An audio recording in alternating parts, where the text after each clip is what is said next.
So the first time I experienced racism, I was about 17, 18 years old. And the year before that, I actually lost my driver's license. In Georgia, they have this law called super speeder law, and so it's automatically 4 points on your license. And if you're under 18, 4 points make you lose your license. So I lost my license. I'm driving down to Augusta, Georgia. Well, I'm in the car with my friend in Augusta, Georgia. My car was actually parked at the hotel. We get pulled over. Come to find out my friend had some warrants, so they arrested him. And when they were going to get a car over to me, they ran my license and found that it was suspended, so they took my license. Well, my car was back at the hotel, and so I made it, I made a poor judgment call to decide to drive back to Atlanta, where I'm from. Well, on the way, by this time, it was late at night. On the way back, I was pulled over by a state trooper. And the reason he pulled me over was because I was kind of sleepy. I was kind of falling asleep at the wheel. So when I woke up, he pulled me over. So when he pulled me over, he asked me for my license and registration, but he was like, hey, give me your license and registration, boy. And I could just tell kind of by the way he called me boy that the interaction wasn't going to go too well. But when he pulled me over, he asked me first, was I drunk or high? And I told him no, sir. And then he said, listen, get out of the car, show me your ID, and if you reach for anything other than your ID, I'm going to kill you.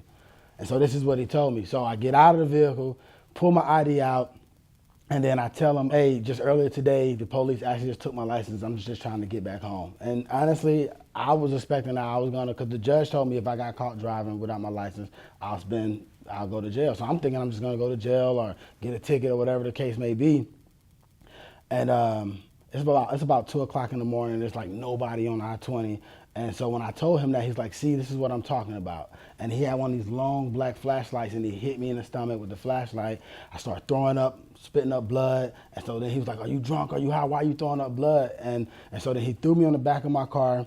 And he was like, I'm about to go run your stuff, and if you try to leave, I will shoot you. And so, like, I'm shivering on the car. Long story short, I guess he must have found out that I was a minor somehow, I don't know. But when the tow truck driver showed up, instead of them arresting me, he towed my car and told the tow truck driver to drop me off at the next exit. And so about 3, 4 in the morning, I had to call my mom. I had to get her out there to come pick me up. But that was my first interaction with racism. The way I overcame it was actually joining the military. So where I grew up in Atlanta, there's a lot of minorities, African Americans, and so I didn't really have too much experience around other races, except for my high school. We were probably about 50-50, so anytime I went to school, I would interact. But other than that, I just kind of interacted with people that looked like me. And so when I joined the Air Force, so I was like, man, you know what? I should become a cop, so then that way what happened to me will never happen to me again. Well, as a cop, back when I was in security forces, 14, 15-hour shifts in the vehicle with all kind of different people, and you hear different kind of music and you hear different kind of views, and I just started realizing that everything wasn't like it was. The whole world wasn't like it is in Atlanta, and I just started meeting a lot of kind of different people. A lot of my closest friends and people I've deployed with, served with in Iraq, don't look like me, and so I realized that you can't judge the actions of one person or many people and place that on everybody else.